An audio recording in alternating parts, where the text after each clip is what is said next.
Welcome. You're listening to another episode of AML Conversations, where we sit down with some of the brightest minds in the financial industry to explore topical matters around financial crime and compliance. We hope you enjoy this discussion, and please be sure to subscribe for more. Hi, John. Hi, John. How you doing today? I'm doing well. Yourself? I'm good. Thanks for taking some time with me. We've talked quite a bit offline, and you've just edited and also co-authored a book that is so relevant to our community, Countering the Financing of Terrorism, Law and Policy, that just came out through the American Bar Association. And what I wanted to do is ask you a few questions, get your take on some of the things that you covered, but also get your thoughts about where we are today in terms of the AML infrastructure, because as we both know, it's potentially can change pretty dramatically given the passage of the Anti-Money Laundering Act that was signed in January 2021, but also with all the changes that now include non-traditional financial institutions, all these various products and crypto and all of that. But your focus specifically with the authors that you put together was on terrorist financing, which, as we know, certainly since 9/11 has been both a priority and a focal point for both the private and public sector. So what got you interested in putting this together? Walk us through the process that resulted in this excellent publication that you've just released. Well, thank you. Thank you for the kind words. And I should also say that I have been following your career over the decades, and it's really a privilege to be here with you. And I love your podcast. So it's a real honor to be here with you today. Yeah, this goes back, almost to when I was a kid, when I was always interested in political violence and terrorism. And when most normal kids were reading about rosters of baseball teams, I was reading the old State Department reports about terrorist groups. I have family in Europe, so I followed some of those groups in Germany and the like. And you fast forward, I became a banking lawyer. And, I spent a lot of time focused on anti-money laundering and counterterrorism financing. And because of my role, either through the ABA, the American Bar Association, or through my firm or other organizations, I would impanel some conferences filled with people who do this for a living full time, either on the government side or otherwise. I was able to really develop a deep Rolodex, and you and I are old enough to know what a Rolodex is. That's right, yeah. A deep Rolodex of people who are really talented and skilled in this area.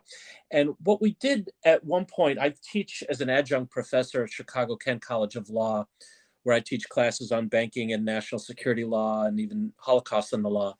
And what we did is we did a one-day event at which we did all the various aspects of counterterrorism financing. And by that, I mean how you designate them and how you sue them if you need to sue them, and what the military can do about it, what the intelligence community can do, FinCEN, OFAC, and just about everything that your listeners are very well familiar with. We did a full day conference on it. And at the end of our conference, we looked at ourselves and said, there isn't a great treatise on the subject. There's Right. plenty of things about the typologies on terrorism. There's plenty of good things on national security law, but there isn't something that focuses specifically on countering the financing of terrorism. And so what I did, basically, I conducted the orchestra. I brought everyone together to say, let's do this. And this was 3 years ago. And a lot's changed, as you know, and your listeners know, in 3 years with respect to terrorism and financing terrorism, right? I mean, ISIS came and went and came back. We have domestic violent extremism now, crypto, all these various things. So in a way, it was almost good that it took a lot of these busy people 3 years to help develop the book, because, luckily we developed the book after January 6th, and we're able to have aspects of it that cover domestic violent extremism, which is obviously a huge topic these days. And yeah, it just came out a few weeks ago. We're thrilled by it. It's published by the ABA, and it's there for anyone who's interested to read and enjoy. Dramatic readings are available. Yeah, the way it's structured, the way it's set out, not necessarily the chapter designations, but within the chapters, you cover criminal aspects of this, sanctions, of course. international issues, looking at terrorist financing from the perspective of the United Nations, FATF, of course. I think all of this taken together becomes not simply a useful tool, but a useful resource. And I've gone through most of the book, and a couple of things jumped out at me. One, we'll talk a bit about the section that you co-authored on the role of banks in countering the financing of terrorism, which is obviously a key and essential. But one of the other things that I've worked on, and I'm sure you're well aware of, and perhaps been involved in some projects, deals with sort of I'd say the collateral impact of trying to counter terrorist financing, specifically in areas such as charities, right? So there's a number of references in the book, correct references, of course.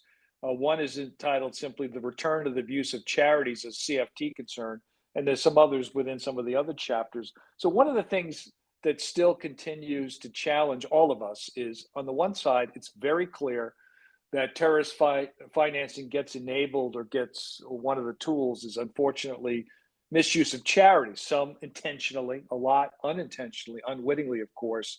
And so what ends up happening, as we know, is that your clients and our clients look at charities and humanitarian groups and think, well, there's clearly a risk issue here, so we got to do a risk assessment, but there's also clearly we have to mitigate whatever those risks are so that our regulators are satisfied, but also so the cost doesn't severely outweigh the utility of banking humanitarian groups. So just as an aside, I think that's an important aspect of it. Is it something that your clients grapple with? And just high level, what is it that you recommend, other than the obvious? Obviously, do risk assessments, and obviously do your proper due diligence, all those sorts of things. But this seems to be an area that unfortunately, it's so clear that charities have been misused, but also so clear that they're so essential to society.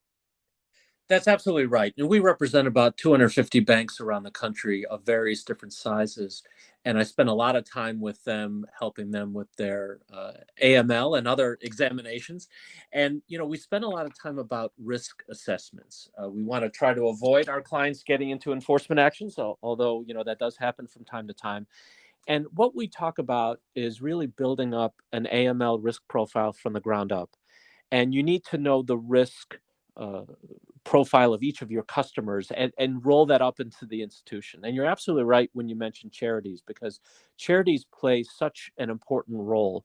And, when you think about this tension between AML and, being able, and regulatory expectations on the one hand, and then being able to provide in some of these diaspora communities, fund remittances back to their home countries, and how those funds remittances can help those countries and mitigate the risk of terrorism.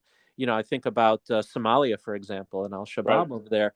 When we have clients in Minnesota, and we have to be able to talk to them about trying to discern between what are legitimate, charities that deserve to have those funds provided there, and being aware of the typologies and other risk factors of an Al-Shabaab or some other terrorist group. And I think, one of the things that I keep harping on, and I'm actually writing a paper on this, relates to what I believe the government should be doing about a better public-private partnership, so that it provides not just some of the strategic intelligence that it has been providing in broad typologies, but really tactical intelligence, so that, not unlike you're probably familiar with, UK has a GIMLET organization. Right. Yes. And also comparable to what is done in the cyber world, the ISACs, the Information Sharing and Analysis Centers. I'm proposing that we do something like that for violent extremism, so that banks understand better from the government. They don't want classified information, they don't want sensitive information, but there has to be information they can be provided below the line to know which of these charities, as we're talking about now, or other issues relative to their customer base, they should be careful about, not just these broad typologies that you read about in the FFIC manual, but very time sensitive things, so that they can understand the lay of the land. Oh, that makes sense. Chapter 4, which you co-authored, is the role of banks in dealing with this. And again, you've already referenced the manual, and obviously there's red flags that have been published. We've seen the priorities issued by the federal government that came out sort of as a reaction or as a response to AMLA directions. When you put that chapter together, and I would urge anybody, whether you've just started in AML or you've been there, you're a BSA officer, that chapter sort of confirms why we do what we do and sort of what the tools are. But when you put that together and you looked at the reporting, the compliance, or the typical things that go into the role of banks, anything in your research that struck you, even though you've been a practitioner for so long, as something unique or something that you weren't as aware of that you said, I better make sure I put that in this section?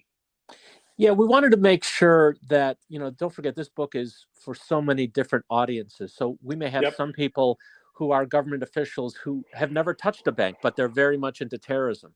And, there may be some people who are BSA officers who could have written the chapter better than I could. And so we tried to tailor it for everybody. For those who are expert practitioners, we talk about the plumbing behind what goes into the OFAC designations. We talk about, where they can do a deeper dive into learning about terrorism that they may not have been as familiar with. But for those who are new to this area with respect to bank obligations, particularly maybe, those in law enforcement and the like, they have a better understanding of the robust amount of reporting and the daily work that BSA officers need to do to get that information to the government. And what we want to try to create is, as I know you've talked about many times, is a virtuous cycle of information between the banking industry and the government, and then it's got to work both ways. One of the things that struck me is when you read the suspicious activity report data, is that very few, 1% or so of the SARS specifically mention terrorism finance, Right. which probably makes sense because you're not going to see a big, Al Qaeda flag posted to, a particular transaction. But it really points to how difficult this subject can be for banks to identify.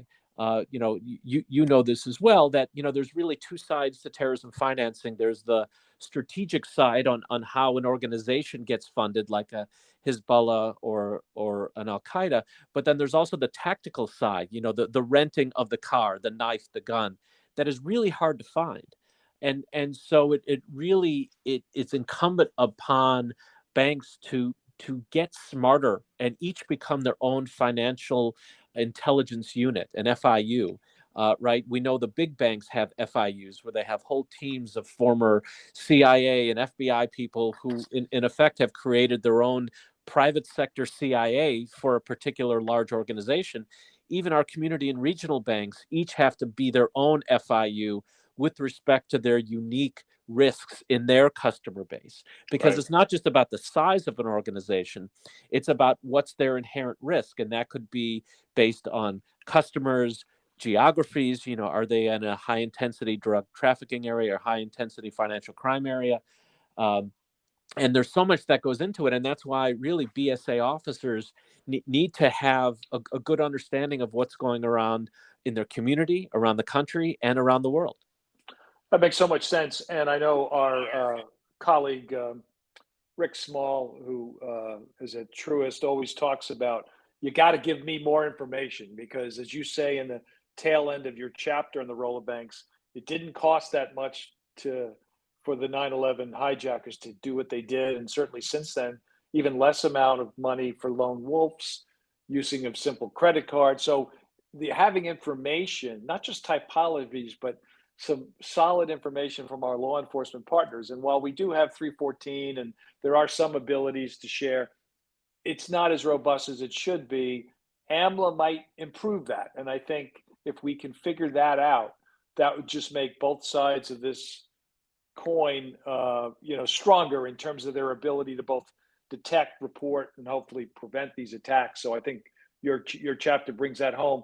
I want to shift to the next one, chapter 5, the role of criminal prosecutions in combating terrorist financing. There's a couple things in there that struck me as obviously everything in here is current, but you do mention domestic terrorism, and obviously we've seen that sadly with the potential attacks on the governor of Michigan, the January 6th, and all of that. But I won't say it's a debate in the book, but the authors of that section were very accurate in saying that there are statutes about material support in some ways in which you can prosecute criminally terrorist activity, but the notion of domestic terrorism, there's been an ongoing debate that should we craft a new definition of domestic terrorism in the criminal statutes, and some say yes, some say, whoa, wait a second, the nuance here is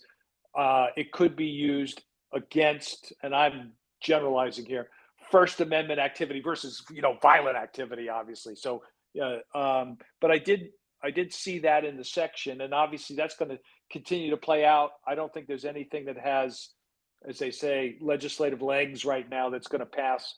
Certainly not in this Congress, but that's been an ongoing debate. And what's your sense from practitioners in the public sector, what they think about the ability to potentially prosecute under a different statute? Does law enforcement think it's necessary? I know some do, but I don't think everybody in one group or another is together on this. Yeah, it is a great and fascinating question, and a lot of trees have been killed trying to get to the answer on this. My sense of it is that there are a great deal of crimes under 18 USC that can be prosecuted. There is a gap.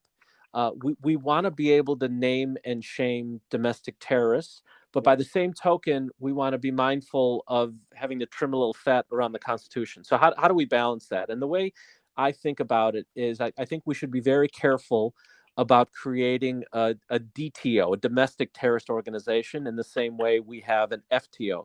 Because an FTO designation, a foreign terrorist organization, about 65 of these, it's done through an interagency process. And once you're designated, you cannot provide material support to that organization. That can include, for example, giving them a glass of water at the crazy far extreme of that. That also meant you cannot give them yourself, which is how a lot of these folks were prosecuted going over to Syria. I think that would create too much tension on the First Amendment. But what I think you could do, what I just mentioned is 18 USC 2339B.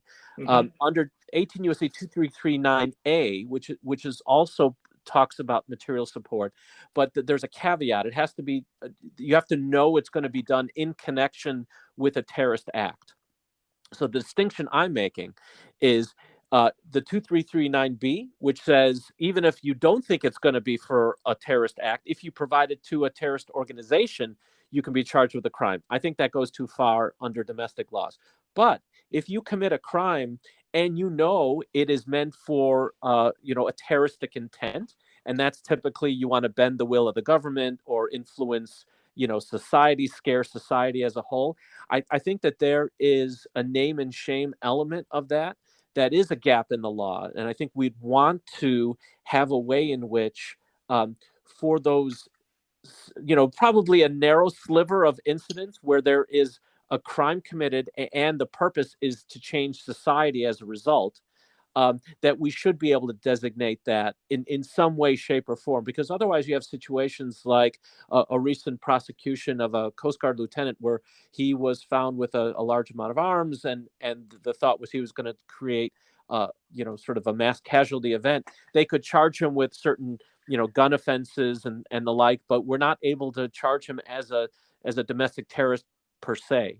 Right. And I think having something akin to the 2339A framework for domestic terrorists could be something that would not run afoul of the Constitution, but would narrow that gap in terms of being able to call it like it is what it is with respect to domestic terrorism. No, that sounds not only insightful, very practical, and as I continue to say, as is the book. The next chapter, private litigation against terrorist financing, I did do years ago, but the case went on for a decade. I did expert witness work in a case where a bank was being basically challenged for not reporting activity that turned into terrorist attacks, but it was prior to 9/11. So, people don't remember this that haven't been around as long as we have.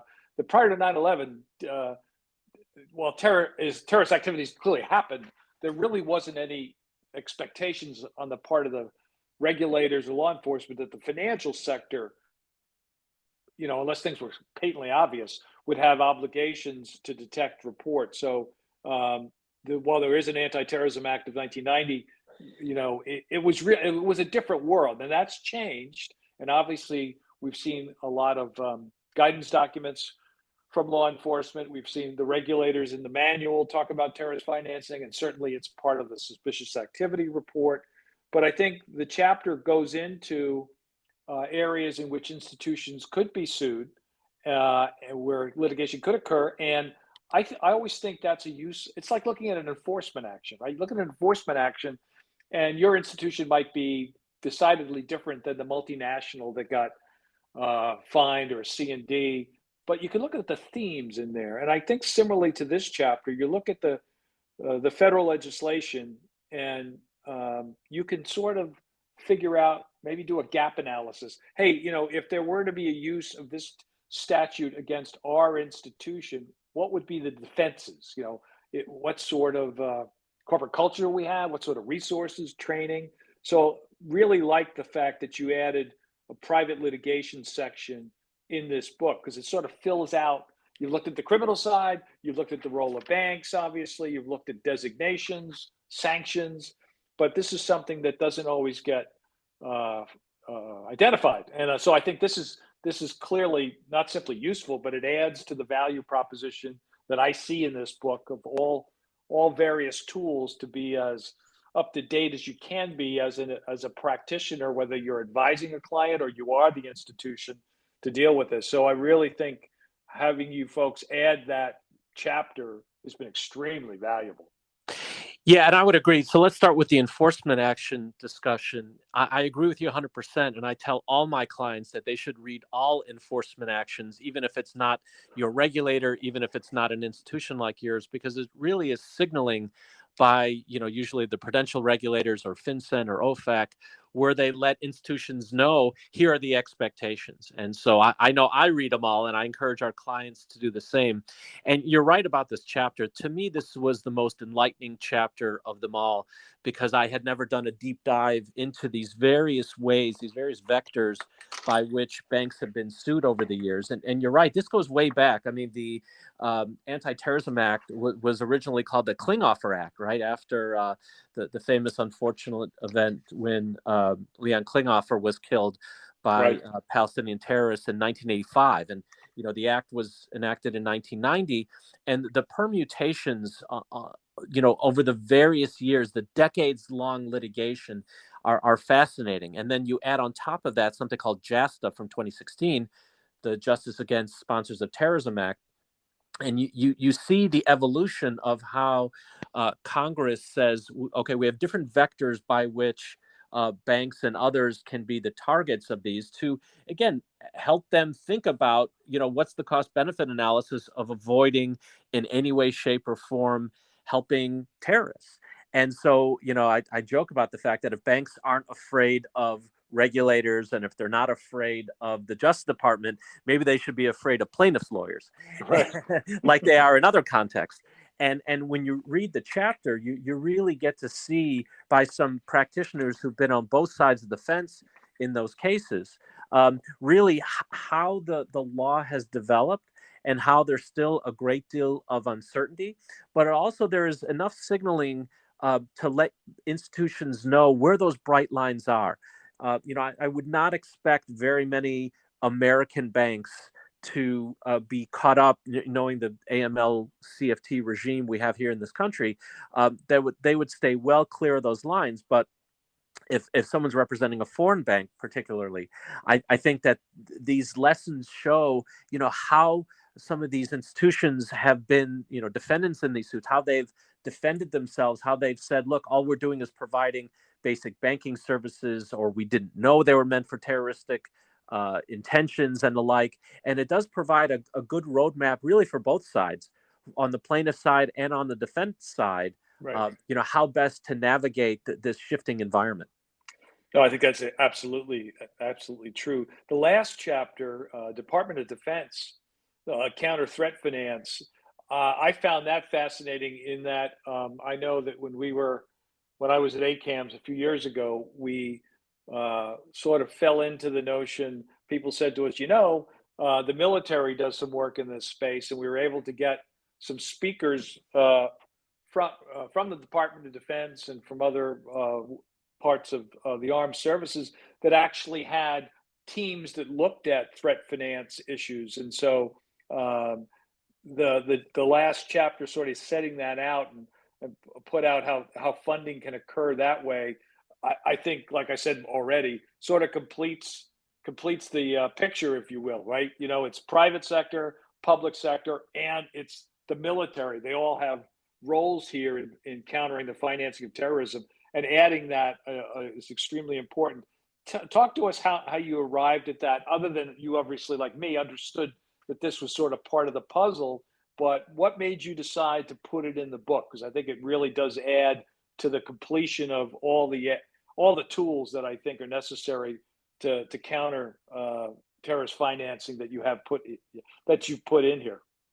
Yeah, I've had the privilege of being able to visit SOCOM, Special Operations Command, down in Tampa, Florida. Yep. They have a counter threat finance unit, and they hold conferences from time to time. And I've been there, and I've sat in, I've soaked in the knowledge created, not just from the SOCOM folks, but they really convened folks both from the public and the private sector, and talked about what it is that they do and how the private sector, again, can create that virtuous loop in terms of, even the SARs that banks file ultimately get to them as well and help them do their job.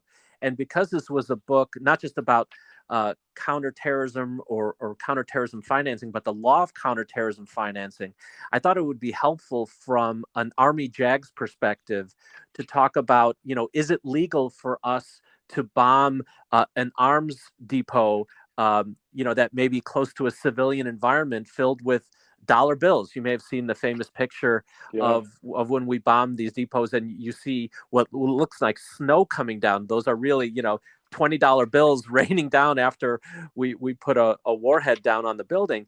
And because I teach this national security law class, I thought it was important that, to complete the picture, we need to know, whether those actions are legal under domestic law and international law. Plus, I wanted banks to know that, SARs aren't letters to Santa Claus. They do get read, they do get used, they do get disseminated throughout the government. We may not know how your SAR leads to possibly preventing a terrorist attack, but I wanted to round out the knowledge, for BSA officers, particularly, to know that that their work is not in vain. And sometimes a lot happens behind the scenes, but they are part of this bigger mosaic that hopefully all of us, it's not just a compliance issue, but it's a national security issue and frankly, a patriotic issue for all of us to be working as hard as we can on this. Couldn't have said it better. Get you out of here on this.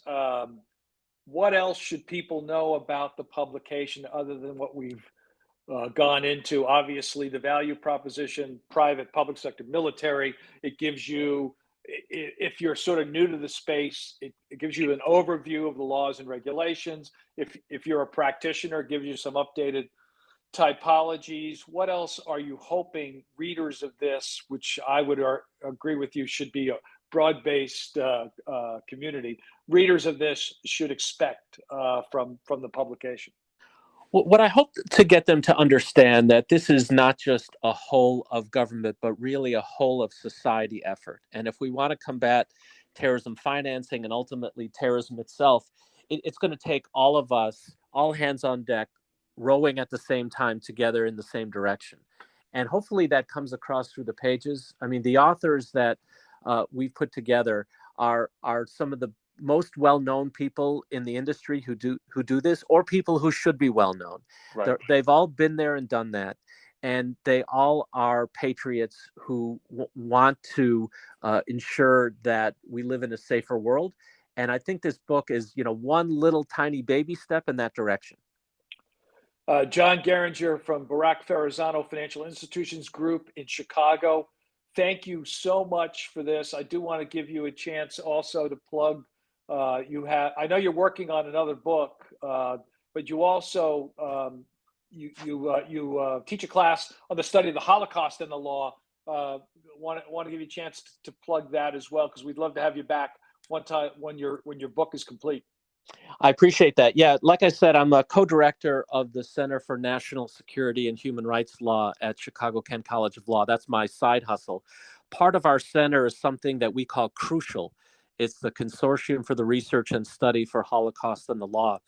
And particularly after Charlottesville, it hit closer to home. My dad happened to be a Holocaust survivor, and it's always been in the background in my life. But when I saw what happened at Charlottesville and what's happened since then, I realized that the study of legal issues surrounding the Holocaust is not a historical event, but is a day-to-day activity. And I taught a class this summer on Holocaust and the law, and was told by the students that this is one of the most important classes they've ever taken, because what we try to do is to infuse in them the morals and ethics of what it is like when you are in situations where are you going to be an upstander or a bystander.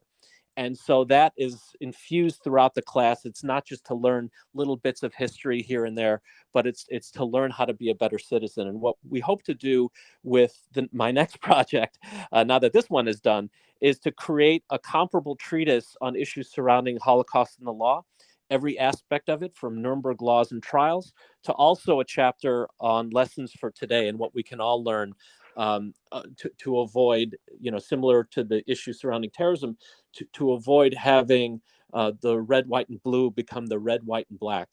And that's the theme of that next book. So stay tuned on that, but I appreciate you mentioning it. John, thank you so much. Really interested in what you're working on there. This publication is tremendous.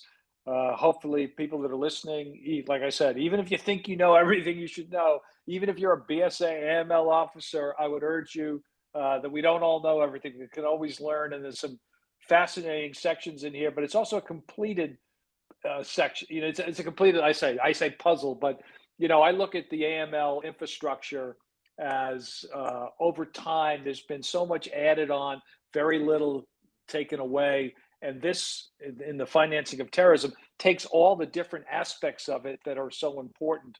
And I think, as you alluded to earlier, what we do as practitioners matters. What we do on a daily basis, if we do it correctly, can help society. So I think this book will simply add to that. So, John, thank you so much for your time today. Really appreciate it. Stay safe, and we'll talk again soon. Thanks so much. A real pleasure. Thanks for listening to another episode of AML Conversations, brought to you by AML RightSource. To make sure you're staying up to date with what's going on in the industry, be sure to subscribe wherever you listen to your podcast to get the latest episode.